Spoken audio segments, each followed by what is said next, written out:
Amazon کا جنگل دنیا کے 9 ممالک تک پھیلا ہوا ہے، جس میں سر فہرست برازیل ہے۔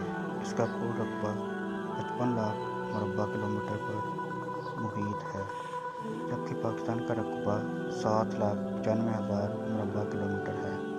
یہ جنگل 5.5 کروڑ سال پرانا ہے۔ ایمیزون ایک یونانی لفظ ہے جس کا مطلب لڑاکو عورت ہے۔ زمین کی 20% آکسیجن صرف ایمیزون کے درخت اور پودے پیدا کرتے ہیں۔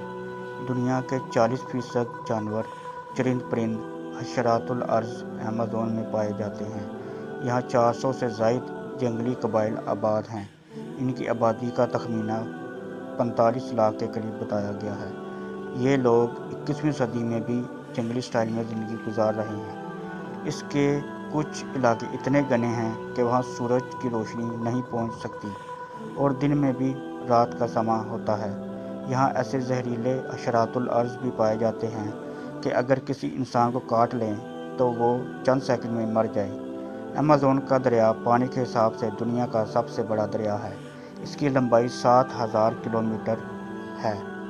دریائے ایمیزون میں مچھلیوں کی 30,000 اقسام پائی جاتی ہیں۔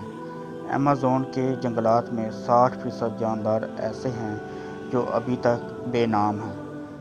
یہاں کی مکڑیاں اتنی بڑی اور طاقتور ہوتی ہیں کہ پرندوں تک کو دبوچ لیتی ہیں۔ یہاں پھولوں کی 30,000 اقسام پائی جاتی ہیں۔ مہم جو اور ماہر حیاتیات ابھی تک اس جنگل کے محض 10% حصے تک ہی جا سکے۔ اگر آپ ایمیزون کے گھنے جنگلات میں ہوں اور موسلا دھار بارش شروع ہو جائے تو تقریباً 12 منٹ تک آپ تک بارش کا پانی نہیں پہنچے گا۔ اور مزے کی بات یہ ہے کہ اس جنگل کو بنانے اور اس میں رہنے والے جانور، پرندے، چرندے، مچھلی وغیرہ سب کے خالق، مالک، رازق اللہ تعالیٰ ہیں۔ تو تم اللہ تعالیٰ کی کن کن نعمتوں کو جھٹلاؤ گے؟